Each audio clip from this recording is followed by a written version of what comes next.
High viewers, good morning. Welcome to profit master dot in. ఇవాళ ప్రధాన దినపత్రికలు అలాగే వెబ్సైట్స్లో ఉన్న టాప్ బిజినెస్ హెడ్లైన్స్ చూద్దాం. ముందుగా అమెరికన్ మార్కెట్స్లో నిన్న ఒక ఫ్లాట్ ట్రేడింగ్ సెషన్ మనం చూసాం. నాస్డాక్ 1/4% మేర, అలాగే డౌ జోన్స్ కూడా 1/4% మేర లాభాల్లో ముగిస్తే S&P 500 మాత్రం 0.06%తో కాస్త నెగిటివ్గా, ఇంకా చెప్పాలంటే ఒక ఫ్లాట్ క్లోజింగ్ చూసాం, -3 పాయింట్స్ డౌన్తో. సో పెద్దగా మనకి అమెరికన్ మార్కెట్స్ నుంచి ఆ మేజర్ న్యూస్ ఏం లేదు. స్టాక్ ఫ్యూచర్స్ ఇప్పుడు ట్రేడ్ అవుతున్న ఫ్యూచర్స్ కూడా కాస్త ఫ్లాట్గా ట్రేడ్ అవుతున్నాయి, ఎందుకంటే వాళ్ళకి నవంబర్ జాబ్స్ రిపోర్ట్ ఇవాళ రాబోతోంది. అందుకని మార్కెట్స్ కాస్త కీన్గా అవైట్ చేస్తున్నాయి. And JP Morgan says emerging markets are underowned. Stocks could rally as much as 20% అని చెప్తున్నారు. Besides China and India, many other emerging markets have been shunned by investors in 2020 as they largely flock towards safety. China and India కాకుండా మిగిలిన emerging markets కూడా బాగా perform చేసే అవకాశం ఉంది. Firms is particular opportunities in Brazil, Indonesia, south Korea as well as Thailand. ఇక్కడ కూడా industries బాగా పర్ఫామ్ చేయొచ్చు, మార్కెట్స్ కూడా బాగా పర్ఫామ్ చేయొచ్చు అని స్ట్రీట్ ఎక్స్పెక్ట్ చేస్తుంది. And for the matter like Vietnam లాంటి కంట్రీస్లో కూడా చాలా స్ట్రాంగ్ బయింగ్ యాక్టివిటీ మనకి కనిపిస్తుంది, ఎందుకంటే మనకంటే మెరుగైన మ్యానుఫ్యాక్చరింగ్ యాక్టివిటీ ఆయా దేశాల్లో చూస్తున్నాము చాలా స్ట్రాంగ్గా వాళ్ళు. సో వీటిని కూడా ఒకవేళ డైవర్సిఫై చేసుకోవాలి అనుకుంటే కొద్దిగా ఈ మార్కెట్స్లో కూడా దృష్టి పెట్టచ్చు, ఒకవేళ పోర్ట్ఫోలియో కనుక బిగ్గర్ పోర్ట్ఫోలియో ఉన్నట్టయితే. అండ్ ఇవాళ ఎకనామిక్ టైమ్స్ ఫస్ట్ పేజ్లో చూస్తే కోవిడ్ వ్యాక్సిన్కి సంబంధించి, covid vaccine above drive to cover those above 50 years first health care వర్కర్స్కి, ఫ్రంట్ లైన్ వర్కర్స్కి ఇచ్చిన తర్వాత నెక్స్ట్ అబోవ్ 50 ఏళ్ళ వాళ్ళకి సెకండ్, అంటే ఫస్ట్ సెకండ్ ప్రయారిటీ ఉంటుంది. థర్డ్ ప్రయారిటీ 50 ఏళ్ళ లోపు ఉండి హై బీపీ ఉన్న, డయాబెటీస్ ఉన్న, సో ఇలాంటి ఇష్యూస్ ఏదైనా ఉంటే వాళ్ళకి థర్డ్ ప్రయారిటీ కింద వ్యాక్సిన్ ఇవ్వచ్చు అని భావిస్తున్నారు. అలా ఇవ్వాలని ఒక యాక్షన్ ప్లాన్ని ప్రభుత్వం రూపొందించిందని ఒక అంచనా కూడా మనకి కనిపిస్తుంది. And Google paid, okay, first పేజ్లో stop check. After outages RBI halts HDFC banks digital drive.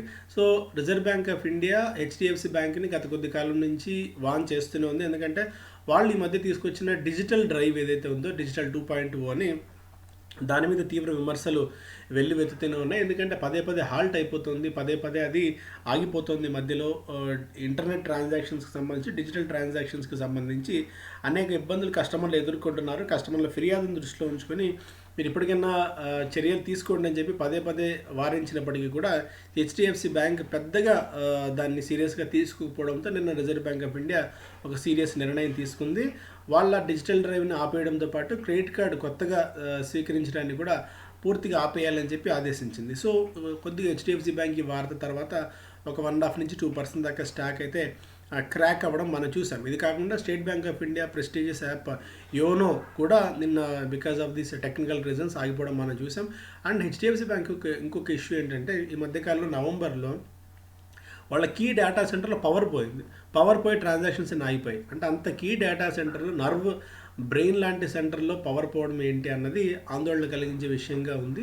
So analyst మాత్రం ఇప్పటికీ దీన్ని ఒక టెంపరీ ఇష్యూగానే మళ్ళీ వీళ్ళు సరిదిద్దుకొని, ఒకవేళ ఏదైనా ఈ న్యూస్ కారణంగా కనుక స్టాక్ పడితే కొనుగోలు చేసేందుకు అవకాశం ఉంది అని అనలిస్ట్ అంచనా వేస్తున్నారు. Let's see. Tata Sons seeks, దీన్ని మనం మాట్లాడుకుందాం ఎందుకంటే డీటెయిల్డ్గా. Open interest surges for SAIL Tata Chemicals bank stocks. So open interest బాగా పెరుగుతోంది. Traders turn selective after 75% rally in benchmark since March. So Canara బ్యాంక్లో ఓపెన్ ఇంట్రెస్ట్ బాగా పెరుగుతుంది. స్టీల్ అథారిటీ ఆఫ్ ఇండియా సెయిల్లో ఓపెన్ ఇంట్రెస్ట్ పెరుగుతుంది. కోటక్ మహీంద్రా బ్యాంక్, టాటా కెమికల్స్, భారతీ ఇన్ఫ్రాటెల్ లాంటి స్టాక్స్లో కూడా ఓపెన్ ఇంట్రెస్ట్ పెరగడం మనం చూస్తున్నాం. ఇది కొద్దిగా ట్రేడర్స్ దీన్ని దృష్టిలో పెట్టుకోవచ్చు. డిసెంబర్ ఫ్యూచర్స్లో ఈ స్టాక్స్ని బై చేసుకున్నట్టయితే మేబీ, ఎందుకంటే ఓపెన్ ఇంట్రెస్ట్ బాగా పెరుగుతుంది అంటే ప్రైస్ కూడా పెరుగుతుందంటే రెండు దృష్టిలో ఉంచుకుంటే మేబీ స్టాకింగ్లో ఇంకొద్దిగా పొటెన్షియల్ ఉంది అని మనం పరోక్షంగా అర్థం చేసుకోవచ్చు. UltraTech kicks of capex cycle with 5,477 crores of expansion plan. So capacity expansion కోసం దాదాపు 5,500 కోట్ల రూపాయలు అల్ట్రాటెక్ ఖర్చు చేయబోతోంది.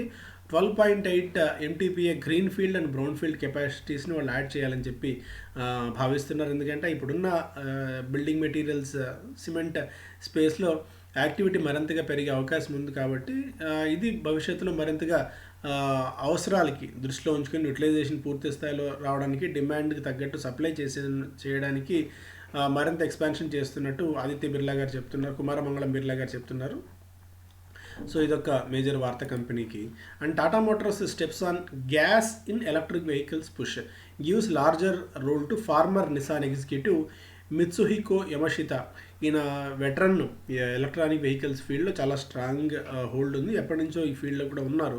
నిసాన్ కంపెనీలో పనిచేస్తున్న ఆయనకు మేజర్ రోల్ ఇచ్చింది.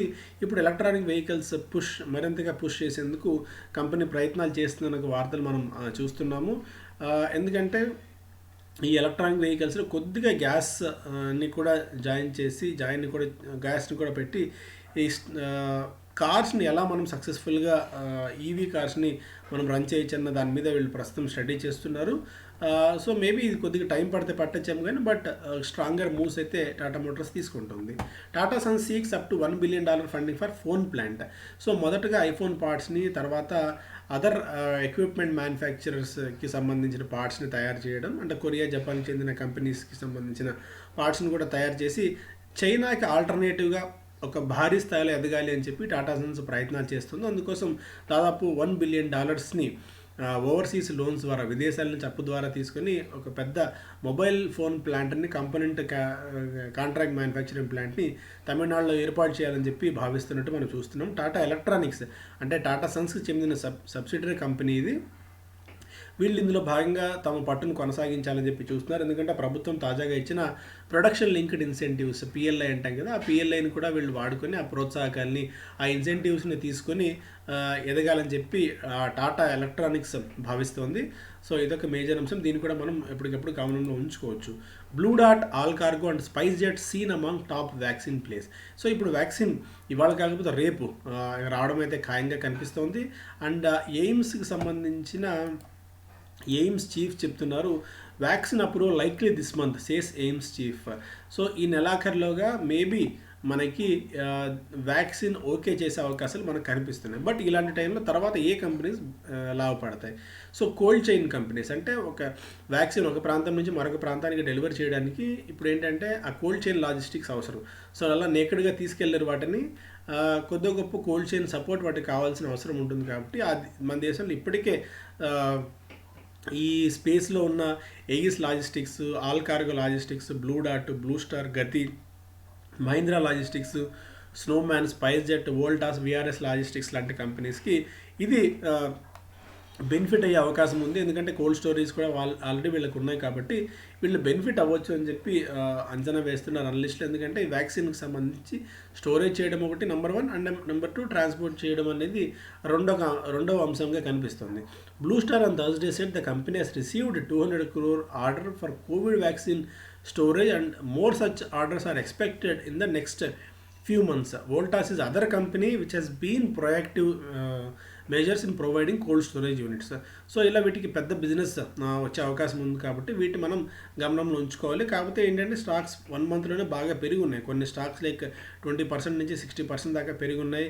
లైక్ ఎగిస్ లాజిస్టిక్స్ 20% దాకా పెరిగితే బ్లూ స్టార్ 30% దాకా పెరిగింది, గతి 50% దాకా పెరిగింది, స్నోమ్యాన్ లాజిస్టిక్స్ 70%, అండ్ స్పైస్ జెట్ని చాలా కాలం నుంచి నేను పదే పదే చెప్తూనే ఉన్నాను. ఎంతమంది దీన్ని కన్సిడరేషన్లోకి తీసుకున్నారు నాకు తెలియదు, కానీ ఈ స్టాక్ ఇప్పటికే 65% 1 monthలోనే పెరిగింది. 35-40 రూపీస్ నుంచి కూడా చాలా స్ట్రాంగ్ గెయిన్స్ మనం స్పైస్ జెట్లో చూసాం. ఎందుకంటే మార్కెట్స్ సహకరించకపోయినప్పటికీ, ఇండస్ట్రీ సహకరించకపోయినప్పటికీ ప్రమోటర్ మాత్రం చాలా కాన్ఫిడెంట్గా ఉన్నారు, ఇన్నోవేటివ్గా ఉన్నారు.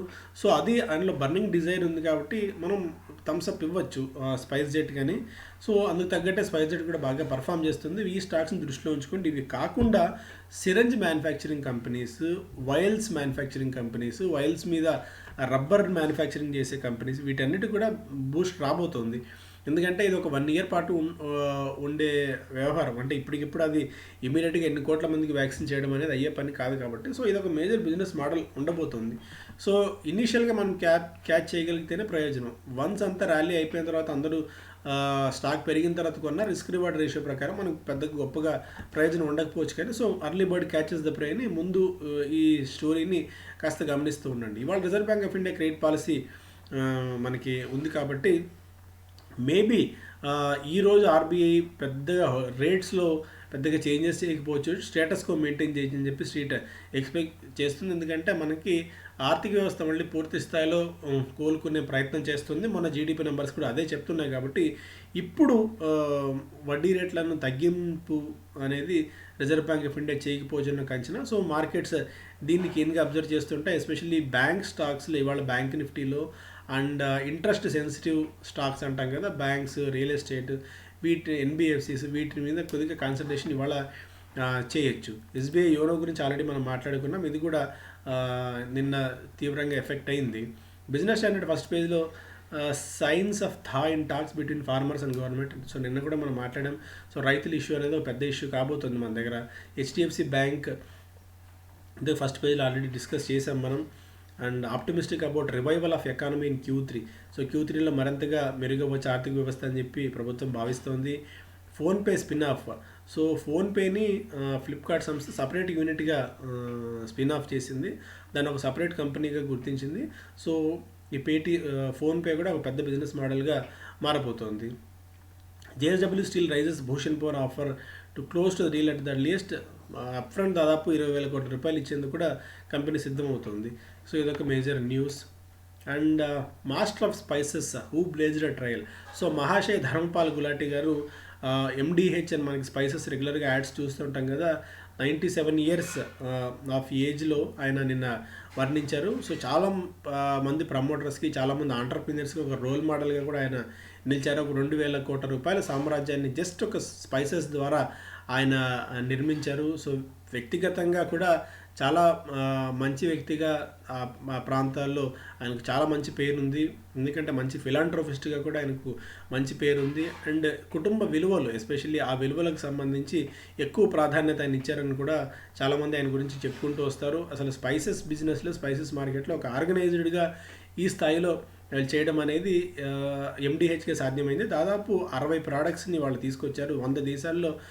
Especially middle east, Europe countries, London, Dubai లాంటి వాటిల్లో కూడా ఈ MDH ప్రోడక్ట్స్ సేల్ అవుతున్నాయంటే ఏ స్థాయిలో బిజినెస్ ఎక్స్పాండ్ అయిందో, ఏ స్థాయిలో బిజినెస్ నిర్మించారో మనం అర్థం చేసుకోవచ్చు. సో మహాశయ్ ధర్మపాల్ గులాటి గారికి మన నమ్మం వాక్కయ్యాలు. అలాగే బర్గర్ కింగ్ IPO సబ్స్క్రైబ్డ్ 9.4% అన్న డే 2. సో రెండో రోజు 9.4% సబ్స్క్రైబ్ అయింది. రిటైల్ పోర్షన్ దాదాపు 38 రెట్లు సబ్స్క్రైబ్ అయింది. సో రిటైల్ ఇన్వెస్టర్స్ చాలా ఎంతూజియాస్టిక్గా ఉన్నారు ఈ ఇష్యూ మీద. ఎందుకంటే ప్రైస్ చాలా అట్రాక్టివ్ ఉంది. 60 రూపీస్ బిలో ప్రైస్ దొరుకుతుంది కాబట్టి ఎక్కువ ఉత్సాహం ఈ స్టాక్లో కనిపిస్తుంది. బట్ చీప్ వాల్యుయేషన్స్ అయితే కాదు. లాస్లో ఉన్న కంపెనీ, లాస్ మేకింగ్ కూడా కంపెనీ కాబట్టి. So okay, initial listing gains కోసం తాపత్రయపడవచ్చు, బట్ లాంగ్ టర్మ్ స్టోరీ కోసం మనం కొద్దిగా వెయిట్ చేయాలి. Airtel gains 2.3 million more subscribers. 23 లక్షల మంది సబ్స్క్రైబర్స్ కొత్తగా మనకి ఎయిర్టెల్కి జాయిన్ అయ్యారు. జియో కంటే సెప్టెంబర్లో ఎయిర్టెల్ బాగా లాభపడిందని నాకు వార్త మనం చూస్తున్నాము. Bitcoin on Wall Street. So S&P Dow Jones to launch crypto indices. So crypto ఇండిసిస్ని లాంచ్ చేయబోతున్నారు. సో బిట్కాయిన్కి ఇది ఒక పాజిటివ్ న్యూస్ కాబోతుంది. Bitcoin bitcoin the next gold. So bitcoin అనేది ఒక నెక్స్ట్ గోల్డ్గా మారబోతుందా అన్న ఒక ఇన్వెస్ట్మెంట్ యాంగిల్లో చాలా చర్చ ఇప్పుడు నడుస్తుంది. సో దాని మీద కూడా మనం కొంతమంది ఎక్స్పర్ట్స్తో మాట్లాడుతున్నాం. వీలుంటే ఒక సపరేట్ డిస్కషన్ కూడా ప్లాన్ చేద్దాం మన తెలుగు వాళ్ళతో. ఈ బిట్కాయిన్కి సంబంధించి ఫ్యూచర్ ఎలా ఉండబోతుంది, ఏంటి అసలు, హౌ ద మోడల్ వర్క్స్ అన్న అంశాలు కూడా మనం డిస్కస్ చేద్దాం. మేబీ ఈ వీక్ ఆర్ నెక్స్ట్ వీక్ ఒక అనలిస్ట్ని తీసుకుని వచ్చి. సో వ్యాక్సిన్ అప్రూవల్ గురించి కూడా మనం ఆల్రెడీ మాట్లాడుకున్నాం. సో ఇది ఈరోజు ప్రధాన దినపత్రిక, అలాగే వెబ్సైట్స్లోని టాప్ బిజినెస్ హెడ్లైన్స్. సో పదే మీ అందరినీ రిక్వెస్ట్ చేస్తున్నట్టు లైక్ చేయండి, షేర్ చేయండి, మరింత మందికి ఇనిషియేటివ్ గురించి తెలియజేయండి. ఇప్పుడు ఏంటంటే ఈ మధ్య కోవిడ్ ఎఫెక్ట్ అయిపోయిన తర్వాత పేపర్స్లో చాలా కంటెంట్ పెరిగిపోయింది. ఒకప్పుడు ఎకనామిక్ టైమ్స్ 15 మినిట్స్ 20 మినిట్స్ పట్టేది, ఇప్పుడు హాఫ్ అన్ అవర్ 40 మినిట్స్ పైన పడుతుంది ఒక ఎకనామిక్ టైమ్స్ పూర్తిగా ఒక పేపర్ చదవాలంటే. అలాగే బిజినెస్ స్టాండర్డ్లో కూడా కంటెంట్ బాగా పెరిగింది. And most of them paid content చేసేస్తారు. ఎకనామిక్ టైమ్స్ ఏది ముట్టుకున్నా పెయిడ్ కంటెంట్ అయిపోయింది. సో వాటిని కూడా మనం సబ్స్క్రైబ్ చేసుకొని చదువుతున్నాం కాబట్టి ఎక్కువ టైం పడుతుంది. మీకు ఎక్కువ సమాచారం అందించేందుకు ఎక్కువ టైం పడుతుంది, ఎందుకంటే లేట్ కూడా అయిపోతుంది. సో ఎంత అర్లీగా స్టార్ట్ చేసినా కూడా ఈ టైం పడుతుంది. బట్ సో మీరేంటంటే ఇంత క్వాలిటీ కంటెంట్ మేము ఇస్తున్నాం కాబట్టి మా రిక్వెస్ట్ ఒకటే, సో ఎక్కువ మందికి ఇది తెలియజేసే ప్రయత్నం మీరు చేసినట్టయితే, సో మనం పెడుతున్న ఎఫర్ట్కి కొద్ది గొప్ప ఎక్కువ వైడర్ ఆడియన్స్కి మనం రీచ్ అయినట్టయితే కాస్త ఫ్రూట్ఫుల్గా ఉంటుంది, కాస్త మనం పడిన కష్టానికి కూడా ఒక గుర్తింపు వస్తుందన్న ఒక తాపత్రయం ఒకటే నేను కోరుకునేది. So thank you so much అండి. Have a great day.